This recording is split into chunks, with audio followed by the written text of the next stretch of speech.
Bismillahirrahmanirrahim. Assalamualaikum warahmatullahi wabarakatuh. Perkenalkan, nama saya Rice Amiarda Afrilianti dengan NIM 102200138. Di sini saya akan menyampaikan penjelasan tentang pemikiran ekonomi Islam dari Abu Ishaq Al-Syatibi atau biasa dipanggil Al-Syatibi.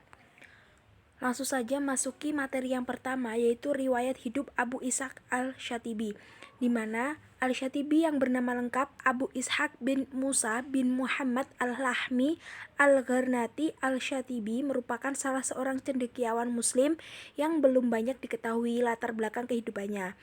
Ia berasal dari suku Arab Lahmi.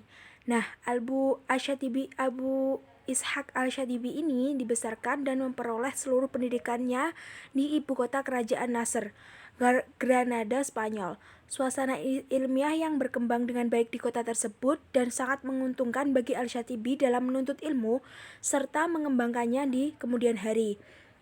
Nah, ia memulai aktivitas ilmiahnya ini dengan belajar dan memahami bahasa Arab, hadis, ilmu kalam dan falsafah, ilmu usul fikih, ilmu sastra, serta berbagai macam ilmu lainnya, seperti ilmu falak, mantik, dan debat.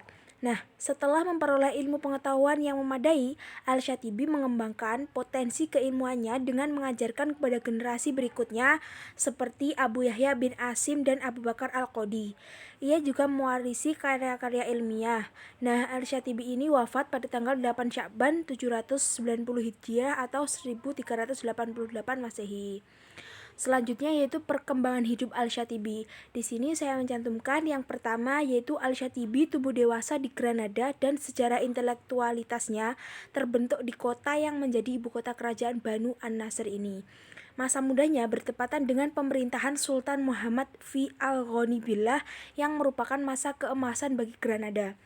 Nah, Syatibi ini pernah menentang para ulama Granada pada saat itu.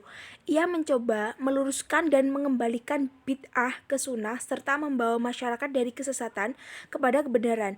Nah, perseteruan ini sengit antara Syatibi dan para ulama di Granada pada saat itu dan tidak dapat terelakkan sama sekali. Setiap kali dia berfatwa bahwa hal ini halal, mereka para ulama Granada itu maka sebaliknya berfatwa bahwa haram tanpa melihat terlebih dahulu kepada nas yang ada. Karena itulah dia dilecehkan dan dicercah, dikucilkan dan dianggap keluar dari agama. Dikarenakan sering berdebat dengan ahli-ahli hukum di Granada, akhirnya pada tahun 765 Hijriah atau sekitar 1363 Masehi dia dideportasi dari Andalusia. Nah, motivasi Al-Syatibi untuk mempelajari ilmu usul fikih ini berawal dari kegelisahannya yang menganggap kelemahan fikih itu dalam menjawab tantangan perubahan sosial terutama dikarenakan oleh metodologi dan filsafatnya yang kurang memadai. Salah satu masalah yang paling membuatnya gelisah adalah keragaman pendapat di kalangan ilmuwan tentang berbagai persoalan. Jadi kan setiap persoalan itu pasti ada perbedaan pendapat dalam berbagai ilmuwan. Nah, penggunaan prinsip mura'ah al-khilaf atau prinsip inklusivitas, perbedaan pemikiran yang digunakan sebagai wujud penghargaan atas perbedaan pendapat dengan cara perlakuan yang sama justru membuat masalah menjadi semakin kompleks. Selanjutnya, langsung saja ke konsep ekonomi Islam menurut Al-Syatibi.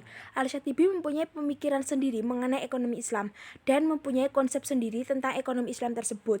Nah, beberapa konsep maqasid menurut Al-Syatibi dalam ekonomi Islam yaitu yang pertama itu qasdu al-syar'i fi wad'i asy-syar'iyyah li alif ham.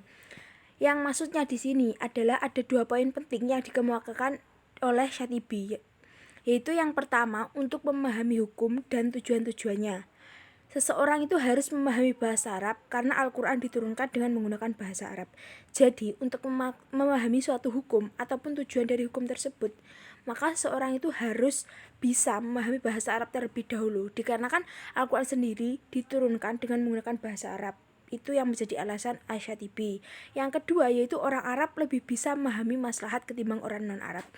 Jadi sebenarnya di sini tidak memungkinkan untuk orang non-Arab untuk tidak bisa memahami maslahat tersebut, tetapi mungkin dikarenakan orang Arab lebih tahu tentang bahasa Arab dan lain sebagainya tentang hal-hal yang berkaitan dengan Al-Quran dan Islam, mungkin lebih Asyatibi memahami untuk maslahat itu lebih bisa dipahami oleh orang-orang Arab.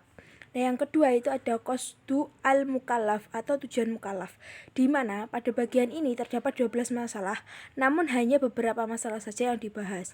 Nah, masalah ini contoh salah satunya, masalah yang pertama ini membahas tentang beberapa hal seperti urgensi niat, tujuan ibadah, terrealisasi dalam tasarufat, atau beberapa perbuatan. Nah, beberapa hal tentang ibadah dan adat. Tujuan seorang dalam melakukan suatu perbuatan menuntunnya atau menentukan perbuatan itu benar atau batal, termasuk ibadahnya atau riya. Nah, fardu atau nafilah menjadikan orang tersebut beriman atau kufur seperti sujud kepada Allah atau pada selain Allah. Selanjutnya, suatu perbuatan ketika berhubungan dengan suatu tujuan, maka ia akan berhubungan juga dengan hukum taklif, di mana jika suatu perbuatan itu tidak ada, tujuannya maka tidak ada, dan hubungannya dengan taklif seperti orang tidur, orang lalai, dan orang gila. Selanjutnya, konsep ekonomi Islam yang ketiga menurut Al-Syatibi yaitu qasdu al-syar'i fi wad'i al-syar'iyah li at-taklif bil bimuqtalad. Nah, maksudnya ini bahwa syar'i dalam menentukan syariat adalah untuk dilaksanakan sesuai dengan yang dituntutnya. Masalah yang dibahas dalam bagian ini ada 12 masalah, tapi saya tidak menyebutkan di sini masalahnya apa saja, seperti itu. Nah, yang terakhir yaitu qasdu al-syar'i fi dukhuli al-mukallaf tahta ahkami al-syari'ah. Maksudnya yaitu merupakan pembahasan yang paling panjang yang mencangkup 20 masalah yang semuanya mengacu pada pertanyaan, mengapa sih mukallaf melaksanakan hukum syariah? Seperti itu. Abdullah bin Daras meringkas bahwa dua jawaban pertama yang kedua. Pertama adalah untuk meletakkan aturan yang bisa mengantarkan manusia pada kebahagiaan dunia dan akhirat bagi orang yang menjalankannya. Nah, dan yang kedua itu seorang dituntut untuk masuk pada aturan dan mentaatinya, bukan mentaati hawa nafsunya. Jadi intinya yang pertama itu adalah kita meletakkan aturan yang bisa membuat kita itu membimbing kita kepada kebahagiaan dunia maupun akhirat. Dan yang kedua itu kita juga dituntut untuk menaati aturan tersebut, bukan hanya mentaati hawa nafsu kita saja. Nah, pada akhir jawabannya Syatibi menambahkan bahwa tujuan syar'i dari peletakan syariah adalah untuk mengeluarkan mukallaf dari tuntutan dan keinginan hawa nafsunya, sehingga ia menjadi seorang hamba yang ikhtiaran di samping juga sebagai hamba Allah yang ikhtiaran. 14. Untuk itu, setiap perbuatan yang mengikuti hawa nafsu maka ia batal dan tidak ada manfaatnya. Karena setiap amal harus ada tendensi dan motivasi yang melatar belakanginya. Jika tendensi tersebut tidak berdasarkan hukum syara, maka ia adalah berdasarkan hawa nafsu. Nah, selanjutnya pemikiran Asyatibi mengenai objek kepemilikan. Ini tuh yang sangat penting juga. Yang pertama itu ada Asyatibi menolak kepemilikan individu terhadap sumber daya yang dibutuhkan orang banyak. Menurut beliau benda tersebut adalah pemberian Allah terhadap orang banyak dan sudah menjadi milik bersama.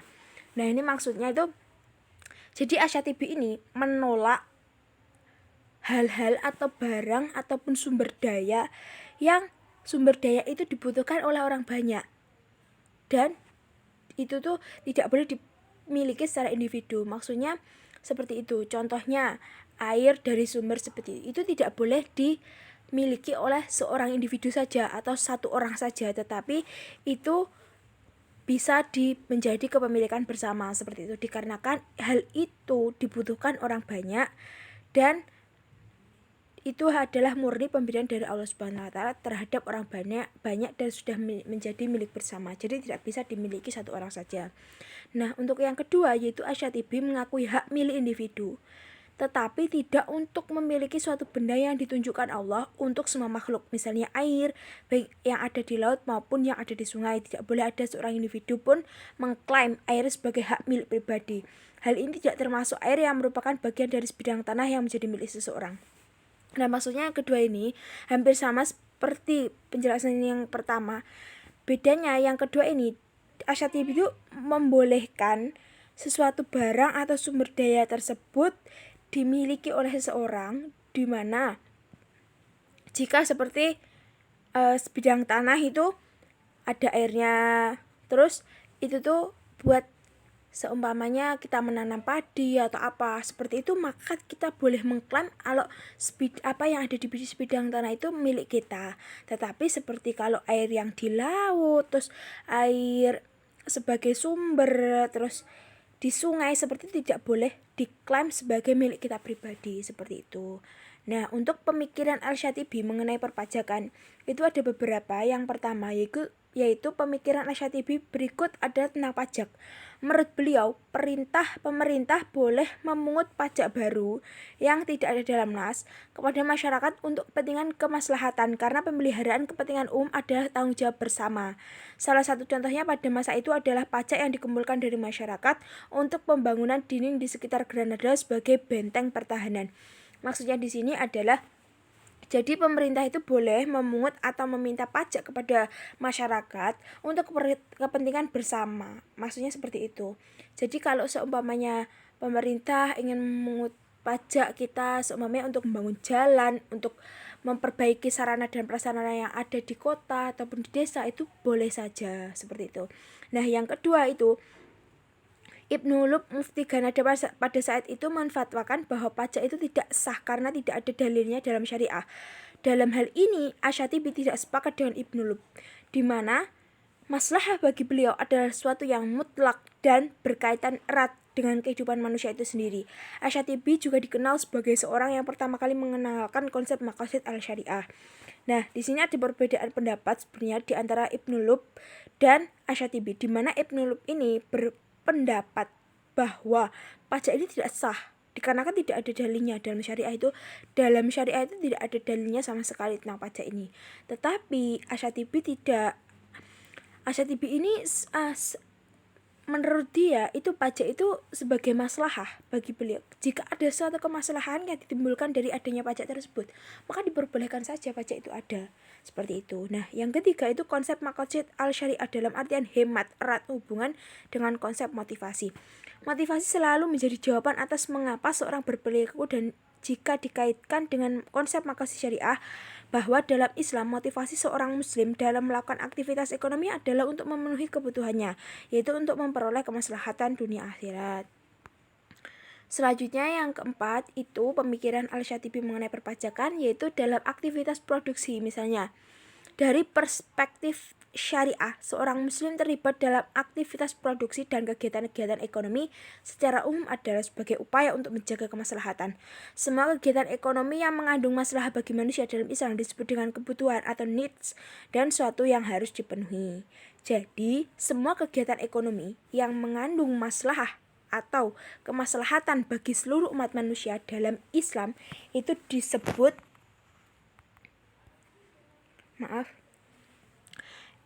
dengan kebutuhan atau needs, dan hal itu harus dipenuhi. Jadi kegiatan-kegiatan ekonomi itu juga harus dipenuhi gitu loh, karena itu adalah sebuah kebutuhan. Dan selanjutnya itu oleh karena itu dalam perspektif Islam ada yang namanya memenuhi kebutuhan, bukan memuaskan keinginan. Jadi dalam perspektif Islam namanya adalah memenuhi kebutuhan, bukan memuaskan keinginan. Nah, kegiatan ekonomi dari perspektif Islam tidak memerintah manusia untuk meraih segala keinginan dan hasratnya. Memaksimalkan kepuasannya bukanlah nilai dalam perilaku konsumsi ekonomi Islam, karena hal tersebut bertentangan dengan konsep maslahah dan malah menggiring masyarakat menuju peradaban yang materialistik.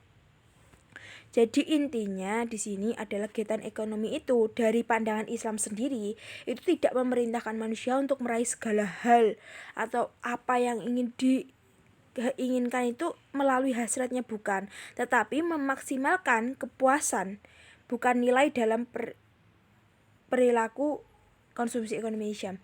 Jadi dalam pandangan Islam itu hal yang benar adalah memenuhi kebutuhan saja. Jadi bukan memuaskan keinginan, seperti itu. Dan yang terakhir, Islam memerintahkan seorang muslim untuk memenuhi kebutuhannya atau needs sesuai dengan kehendak syariah. Tidak semua keinginan naluriah itu bisa menjadi kebutuhan. Hanya keinginan yang mengandung masalah saja yang dapat dikategorikan sebagai needs. Aktivitas ekonomi, baik itu produksi dan konsumsi, harus didasarkan pada masalah. Karena itu mereka merupakan representasi dari proses meraih sesuatu yang lebih baik dari dunia dan akhirat.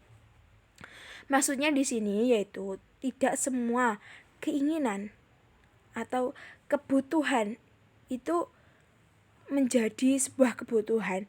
Hanya sebuah keinginan yang mengandung kemaslahatan saja yang dapat dikategorikan sebagai needs atau kebutuhan tadi. Jadi menurut Islam itu keinginan yang bisa menjadi needs atau kebutuhan yang sesungguhnya itu adalah sebuah keinginan yang itu bisa menjadi kebutuhan dan mengandung masalah saja, seperti itu. Nah, cukup sekian presentasi dari saya. Mohon maaf apabila ada banyak kesalahan kata atau pengucapan. Akhirul kalam, wassalamualaikum warahmatullahi wabarakatuh.